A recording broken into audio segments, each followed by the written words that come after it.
bringing people together for science-based decisions, for respect for government's role, and most importantly, based on our values. With that, I'm pleased to yield again to our champion, Madam Chair, Kathy Castor.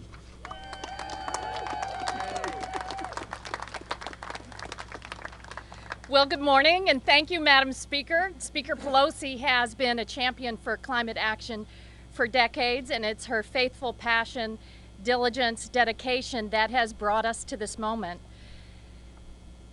We're here today to provide hope and vision.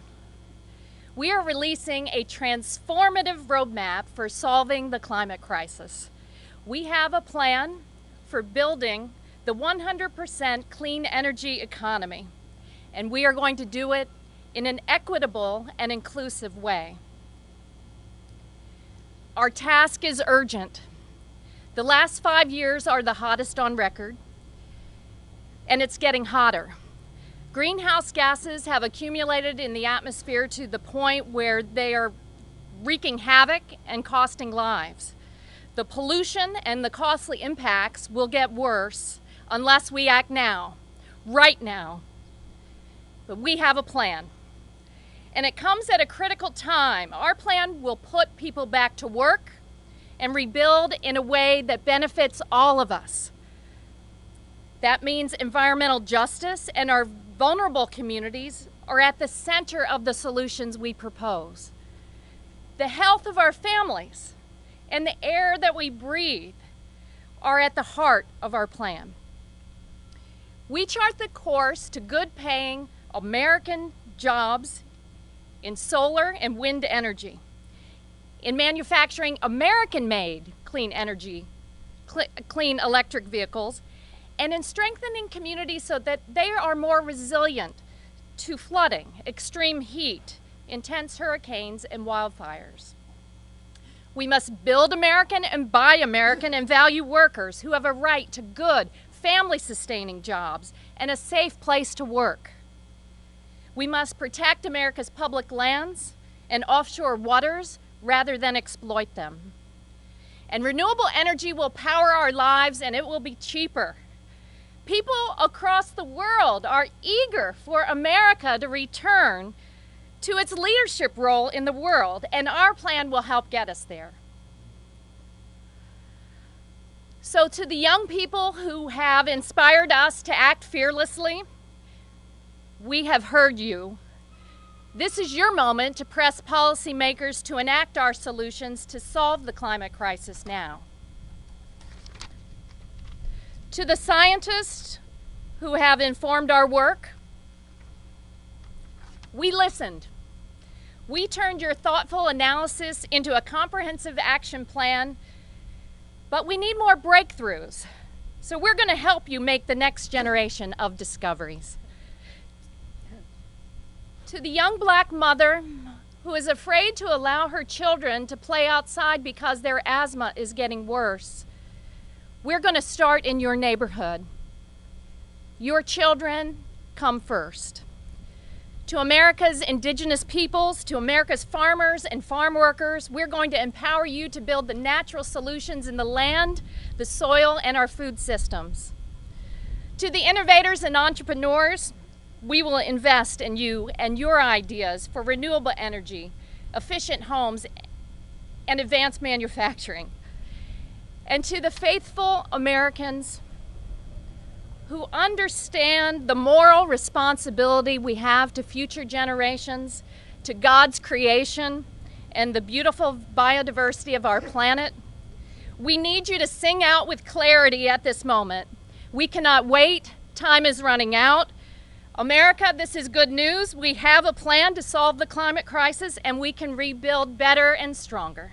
So at this time, I'd like to introduce my partner in arms, the great Assistant Speaker of the House of Representatives, a gentleman from New Mexico, Mr. Ben Ray Lujan.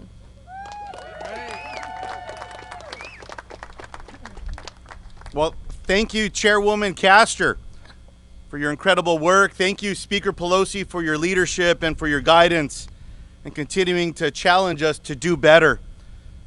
It's so important that we come together at this time. It's crucial for families across America. And Americans know that the climate crisis requires urgent action. 2020 is on track to be the hottest year on record globally. As temperatures heat up, natural disasters will worsen. And in New Mexico, this means hotter and drier summers and a wildfire season that starts earlier and lasts longer. This crisis threatens our economy, our health, and our future. That's why we're committed to acting on the climate and addressing the crisis that's facing us today. And we're here today to announce the Climate Crisis Action Plan. This vital plan includes 120 member bills and the input from across America to build a clean energy economy and a healthy and just America. This framework also recognizes the environmental justice must include racial justice. And we must uplift communities of color that are disproportionately impacted by the climate crisis. And we know that to best support workers, we must invest in clean energy infrastructure. These investments will create new green jobs. And as Speaker Pelosi reminded us, an important partnership with our brothers and sisters in labor. We must also ensure that this report supports our national laboratories that are on the front lines of developing cutting-edge technologies and keeping our nation safe, which is a major priority for New Mexico. Recently, our state demonstrated strong climate leadership through the passage of the Energy Transition Act. This framework builds on the effort by driving our nation's electricity sector to net zero and supporting the workers and communities that are most affected by the transition. This report supports our public lands and protects our nation's wild and special places, and it ensures that America is a climate resilient nation. Many state, local, and tribal and territorial leaders are already taking steps to prepare their communities to address climate-related issues such as rising temperatures, damaging wildfires, persistent droughts, and more. Our framework demonstrates that we are serious about ensuring that these leaders and partners have a strong federal family to meet these growing and urgent needs. And so with that, I want to turn this over now to our friend, a great champion, someone that has been a mentor to so many of us as well. Our brother from Virginia, Mr. Donald McEachin.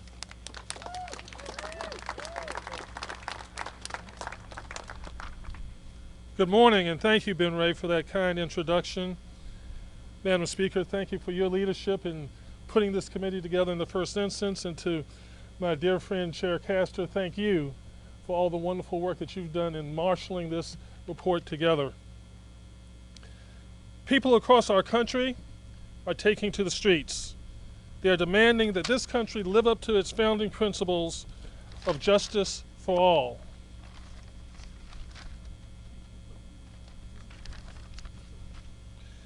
They're crying out for an end to centuries of systematic racism and oppression that have led to unfair and unjust policies, and decades of inadequate public and private investment in low-wealth communities, communities of color, tribal communities, and indigenous communities. The same forces that are behind policies that ensure underserved communities are more likely to live on the front lines of our climate crisis and fence-line polluting industries, often without necessary resources to respond to the impacts nor the influence in the political process to promote equitable outcomes. To begin to address this reality, I worked alongside Chair Grahuva in environmental justice communities across the country to introduce the Environmental Justice for All Act.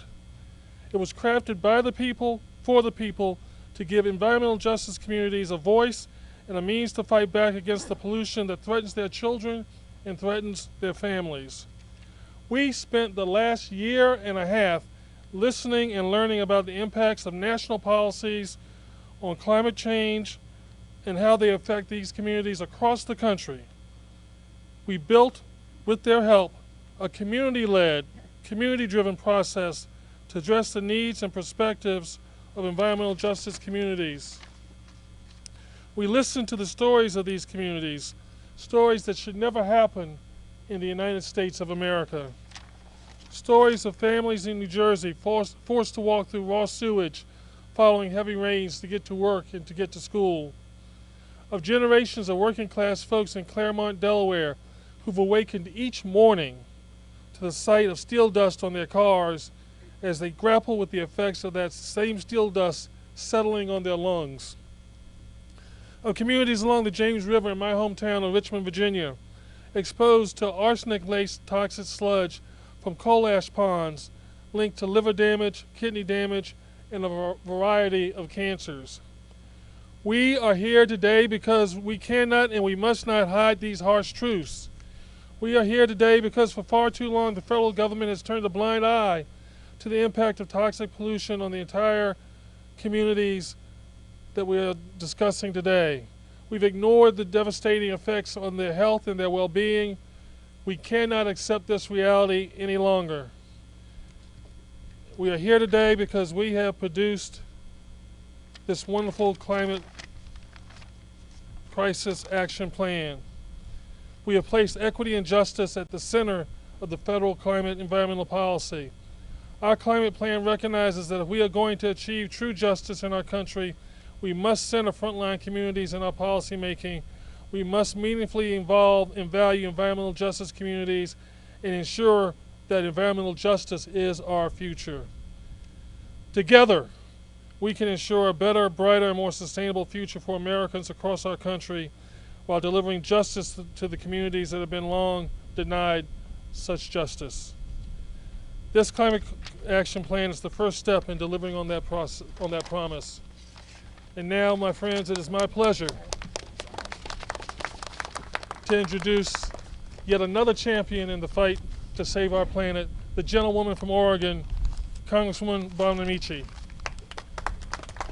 Thank you so much, Representative McEachin, for your work on environmental justice. Speaker Pelosi, for your vision and your years of advocacy for the environment. Chair Castor, for your leadership on the Select Committee. What an honor it has been to serve with so many talented, brilliant members to craft this bold, science-based, comprehensive climate action plan. And to all the advocates who are here and around the country, thank you. The climate crisis affects our entire country and economy, and it will take the entire country and the entire economy to address it. Climate solutions are economic solutions, and the solutions in this climate action plan will make our economy and our communities stronger, healthier, and fairer. At this time in our country, about 47 million people have filed for unemployment. Entire industries are on the brink. This climate action plan can help them transform and thrive. And in that transformation, we know that workers will continue to be on the front lines and they need our support. So we collaborated with labor leaders to craft this plan, which will create good-paying, high-quality jobs across the country, which we need now more than ever. As a leader on the Education and Labor Committee and the granddaughter of a coal miner, I know the way we transition to a clean energy economy, how we support the workforce, is as important as the transition itself. Clean energy jobs should be good, family wage jobs, and that will restore fairness to our economy. Starts with making it easier for workers to form a union and collectively bargain. To correct injustices of the past, federal clean energy investments need to uphold labor standards like Buy American provisions. We need to be making and producing and buying clean energy products in this country. Davis-Bacon prevailing wage requirements, and the use of community benefit agreements and project labor agreements that help keep labor local. We need to make sure workers are safe on the job. We need registered apprenticeships to support individuals who have historically faced barriers to these good-paying jobs, especially women and people of color who should be able to access good clean energy and infrastructure jobs. And importantly, critically, fossil fuel workers who risk becoming dislocated or displaced need targeted support services and resources, which will be provided through a National Economic Transition Office. Also, as co-chair of the House Oceans Caucus and Congressional Estuary Caucus, I am thrilled that the Climate Action Plan recognizes the power of our ocean to be part of the solution. The blue economy, our commercial fisheries, ports, tourism, outdoor recreation, contribute more than $7.5 trillion to the U.S. economy annually. We can support good-paying jobs and protect the health of our ocean by investing in restoration of blue carbon ecosystems, by capturing the power of waves to generate clean energy, and by helping our ocean adapt to the effects of the climate crisis, effects like ocean acidification and harmful algal blooms. Our climate action plan will protect our planet, create good-paying jobs, support a just transition, and build more resilient communities. I look forward to working with our colleagues on the Select Committee and all of our colleagues here in Congress to enact these policies and create a better future for generations to come. And now it's my honor to welcome and introduce one of our terrific colleagues, a freshman from Colorado who has contributed greatly to the Select Committee and to Congress, Congressman Neguse from Colorado. Well, thank you so much, Representative Bonamici, for that kind introduction. I first want to say thank you to Speaker Pelosi. All of this work does not happen by accident. It happens because the Speaker decided, as one of her first actions in the 116th Congress, to impanel the Select Committee on Climate Crisis. And of course, it was no surprise because she's been such a tremendous leader throughout her many years here in Washington on solving the climate crisis. And so we thank her for her incredible leadership and for pulling together this committee. I also must take a moment to say thank you to our wonderful chairwoman, our fearless leader, Chairwoman Kathy Castor. As a freshman member, I had not yet had an opportunity to interact with the chairwoman prior to joining this committee, and I am so very grateful that I've had that opportunity because she has been such a thoughtful and inclusive chairwoman, dare I say, one of the best chairs of any committee in the 116th Congress, and so we're all very grateful for her as well. Let me say this very clearly. Climate change is an existential threat. We know that we have a very short runway for action, and the IPCC report makes that very clear. It is getting shorter by the day, and there are far too many in this town, the President, the Senate, who are standing by and watching as this crisis worsens by the day. Thankfully, that is not the case in the House of Representatives under Democratic control, because today we are acting by providing a roadmap that will truly solve this crisis. And in my view and in the view of my colleagues, that starts by trusting the scientists. If we don't listen to the science, if we don't put our politics aside to unite around this one global issue, the consequences will be catastrophic. As a result, it's critical that we make proper investments in science, that we equip federal labs across our country who are engaged in groundbreaking work with access to modernized facilities, proper resources, and that we safeguard scientific integrity at all costs. Colorado, my home state, is home to some of the most world-renowned federal research labs and climate scientists, 30 federally funded research labs and joint institutes across the state. And I was so grateful for the opportunity to welcome the chairwoman and our colleagues on a bipartisan basis to Colorado for a field hearing last year. I'm grateful that the proposals I just mentioned are highlighted in the report, along with proposals to revitalize our nation's conservation corps, invest in regenerative agriculture, restore our forests, and protect the beautiful public lands in Colorado and throughout our nation. I will also say this, Assistant Speaker Ben Ray Lujan, future Senator Ben Ray Lujan, said it very well. In Colorado, as is the case in New Mexico, climate change is not abstract. It is not distant. We have witnessed the impacts on our lands, our forests, our farms, and in our national parks. We see rising temperatures, earlier snowmelt, increased flooding and erosion, more frequent wildfires, and we have experienced a disproportionate level of damaging climate-related disasters. But in Colorado, we've chosen to meet that crisis, and this crisis rather, with action. 15 towns and cities across our state, including half of them in my congressional district, have adopted 100% renewable electricity goals. We are a leader in zero-emission vehicles and clean energy jobs and home, again, to some of the nation's most renowned federal labs. It's time for Congress and our nation to follow this lead. And so I say to you all today that our work truly begins now.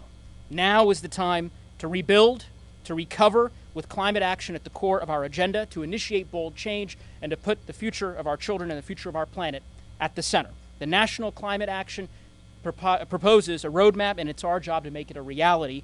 Congress must swiftly act on these recommendations because there is simply no time to waste. And with that, I want to introduce my distinguished colleague from the great state of California, whose years of leadership in framing climate change as a national security issue fundamentally has been so critically important, Julia Brown. Thank you,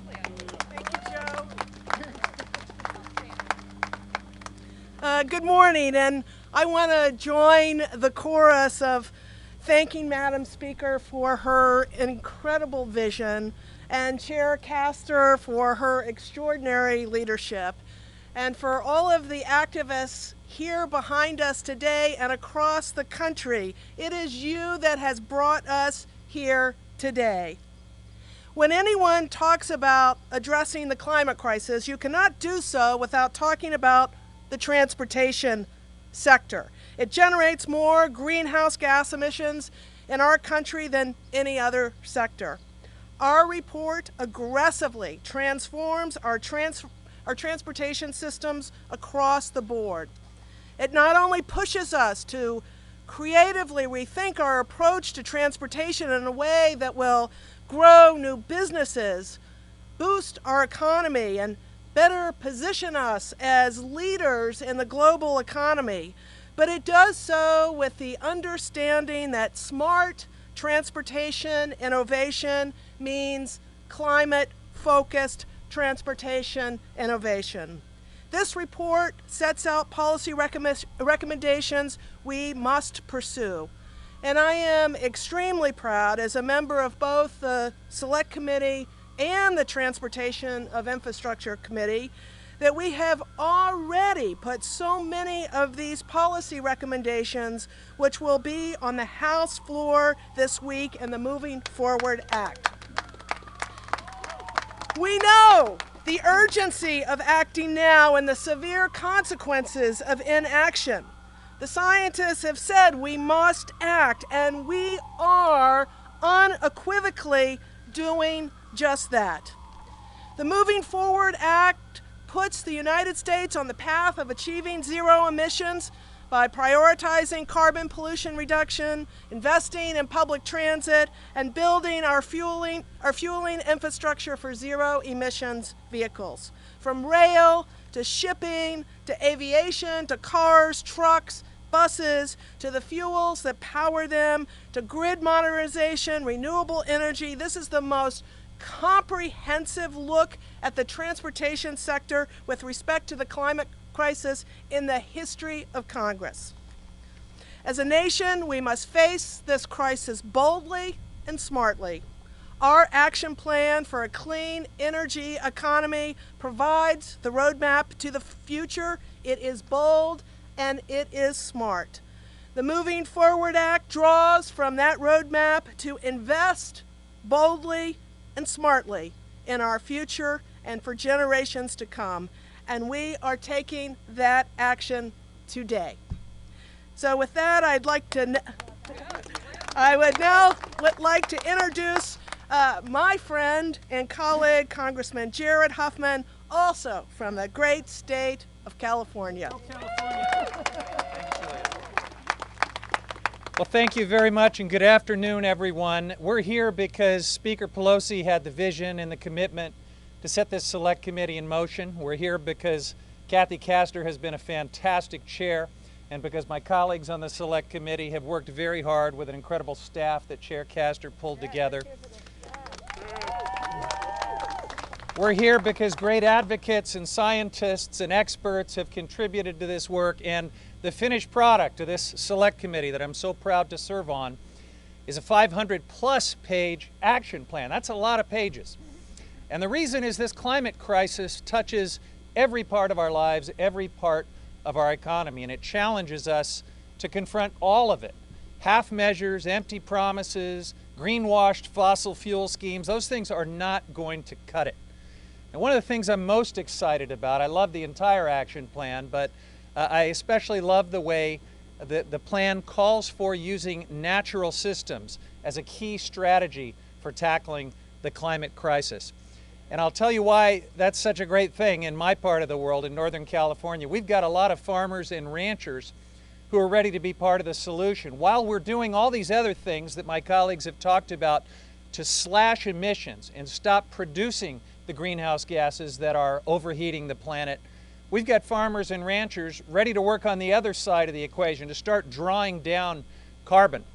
And they need our help to do that. So this action plan calls for major investments by the federal government to scale up their good work and start drawing down carbon in ways that are cost-effective, that make all kinds of sense, that provide co-benefits.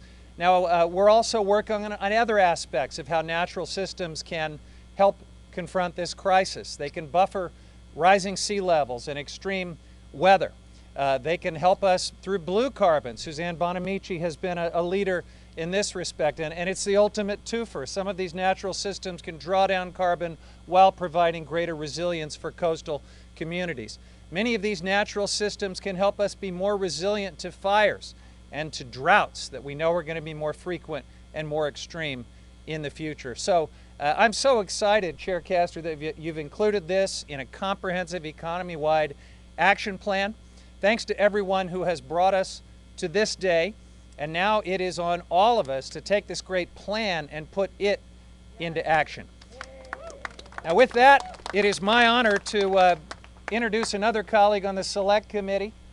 Sean Casten of Illinois not only brings a lot of expertise and passion to climate change, he is a member of Congress who as a freshman hit the ground running with climate leadership as his very top priority. He's a great colleague and a great member of this committee. Sean Casten. All right. Thank you so much, Jared. But for climate change, I would not be here today. As many of you know, I spent 20 years in the clean energy industry before coming to Congress, 16 of them as the CEO of 2 different companies which were involved in the construction operation of more than 80 different clean energy plants. There are no thermodynamic laws, there are no economic laws that prevent us from building a lot more of those. But there are a lot of United States laws that get in the way. And the good news is that those are the only one of those 3 laws that you can change. I want to thank Chair Castor and Speaker Pelosi for giving the climate crisis the attention it deserves and for inviting me to serve on this committee. This report would not be possible without them. Carbon dioxide is a totally unique pollutant. It's the only one that costs you money to produce. You have to buy the fuel before you burn it. That means that reducing the amount of fuel it takes to provide us with our modern lifestyle will save us money and reduce pollution. Now, there's of course a role for new technology as well, but we have a massive opportunity to deploy existing technologies and at least double the efficiency with which we turn $1 of fuel into a lot of dollars of economic activity. Now, I don't say this out of some naivete. As much as I care about climate, most of my customers, most of my investors did not. They cared about earning a return on their investment. And if we in Congress apply that same economic self-interest to our energy and environmental policy, we will introduce massive growth and ensure a sustainable and clean future for our children. That's what this report does. It recognizes that our energy markets are not efficient. To the contrary, they're full of distortions that have caused businesses and households to misallocate capital for decades. Those distortions include things like the $650 billion a year we subsidize the fossil energy. They include things like the split incentive problem in the building space, cost plus utility regulation, and a consistent failure to consistently price externalities. This is our opportunity. Because in many cases, getting to a level playing field just requires removing the subsidies that are enjoyed by incumbent polluting participants. And when we level that playing field, the American consumer and the environment wins. Now, in this report, we recommend establishing a national climate bank to remove the financial barriers to capital-intensive energy projects. We recommend requiring publicly traded companies to disclose their climate-related exposure so that reward-seeking capital can better understand the risks they're taking on. Stripping oil and gas companies of market-distorting tax breaks, putting a price on carbon. None of those policies individually are silver bullets, but together they represent a serious and, more importantly, necessary approach to reducing our emissions. I'm proud of this report. I want to thank all my colleagues on the committee. It has truly been a pleasure working with all of you, and I want to close with the wisdom of Winston Churchill. The era of procrastination, of half measures, of soothing and baffling expedients, of delays is coming to its close. In its place, we are entering an era of consequences.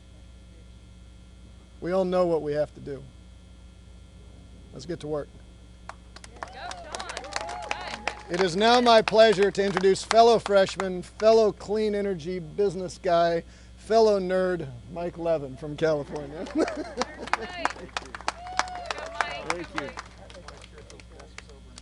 Thank you very much, Sean. It's great to serve with a fellow clean energy and climate nerd as part of the 116th Congress. I actually want to thank all of our freshmen, because not only in November 2018 did the voters elect scores of new freshmen deeply concerned about the future of this country, but also ready to act on this, the most important issue of our time, the climate crisis. I want to thank our magnificent Speaker Nancy Pelosi, a true climate champion who has led the way, who has created this committee, and who saw fit to name me to the committee. I'm forever grateful for that. I'm also forever grateful to our amazing chair, Kathy Castor. No easy task to bring together people of all backgrounds, all ideologies on this issue to try to come to some common ground. And this report, thanks to her work and thanks to the work of our incredible staff back there, what an amazing job you've done compiling all of these amazing efforts from all backgrounds, all different parts of our caucus. Very, very proud of this work. This work will serve our country well in future years when we have someone who's just as committed to these issues at 1600 Pennsylvania Avenue, who will take the actions that we need, who will work with the Congress, not against the Congress, who will work with the scientists, not against the scientists. That's going to come soon enough. Absolutely. Long before I pursued public office, I was a clean energy advocate, and I knew then, just as I know now, that the solutions to the climate crisis are also solutions to the economic challenges that we face, and those are even more pronounced today than when I came to Congress because of the obvious circumstances that our country faces. In my home state of California, we've embraced ambitious measures to combat the climate crisis, and we've seen strong economic growth at the same time. In fact, I would argue those two things are directly complementary to one another. Last year, California supported more than 500,000 clean energy jobs in areas such as energy efficiency, renewable energy, and clean transportation. And through 2019, job growth in the clean energy industry was 10% annually. Clean energy technology, clean domestic manufacturing, and environmental restoration is already putting Americans to work. And this report highlights a number of ways that we can combat the climate crisis and create the jobs we need. At the same time, let's meet this moment. Let's create those jobs. For example, we can applaud jobs, absolutely. For example, the report includes bipartisan legislation I introduced to reduce our dependence on fossil fuels by development of renewable energy on public lands. We can expand those technologies and grow our economy by extending important tax credits like the solar investment tax credit, which drive job creation, reduce greenhouse gas emissions, and help level the playing field for clean energy. We'll also create jobs with strong federal funding for infrastructure, investments in new and retooled domestic manufacturing facilities, new buy clean procurement rules, expanded loan opportunities for decarbonization technologies, and the creation of a civilian conservation corps and a climate resilience service corps. Alternatively, if we fail to act, if we don't meet this moment, we will allow other countries to take the lead. We will be purchasing technologies that are produced in China and India and Asia instead of in the United States of America, and I don't want that to happen. You don't want that to happen, right? No, we can do it here. Now, some might take issue with the perceived cost of climate action, but I would ask them to also consider the costs of inaction. Yep.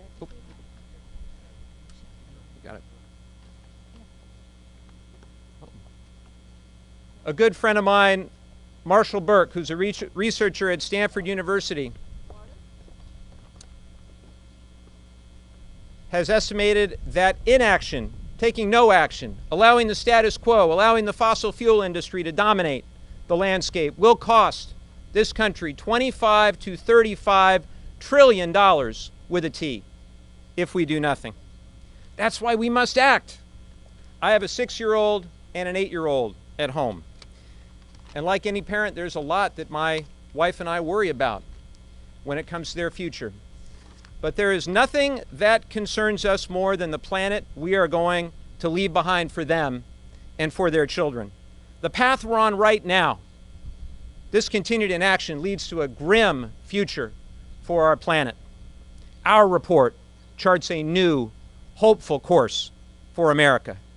Now it's time to act. And these activists behind here, they're ready to act. Are you ready to act? All right, let's get to work. Thank you very much, and it's my great honor to reintroduce our fantastic chair, Kathy Castor. Well, thank you to all of my colleagues.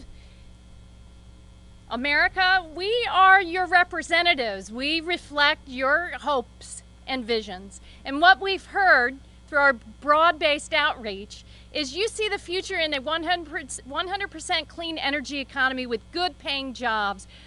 You see the future in fixing the mistakes of the past, where toxic pollution has been focused on communities that can't handle it anymore. So our vision is for the clean energy economy moving forward in a way that rebuilds America better and stronger, more capable of handling the impacts of the climate crisis. Go to @Climate Crisis, review our plan, help us push policymakers to enact these into law. Senate, I'm looking at you. We need you now more than ever. Thanks, everybody. Thank you.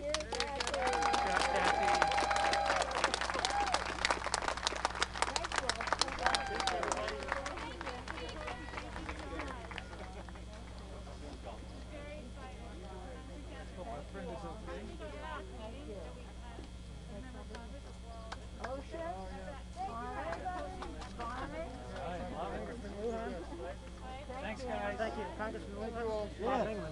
Hey, man, good to see you. Can't give you a hug this time. I'm doing Good to well. see you, man. Congratulations. Thanks for all of your work and help and push and all the work against. That's right. That's right. Good to see you, sir. Congressman, I mean,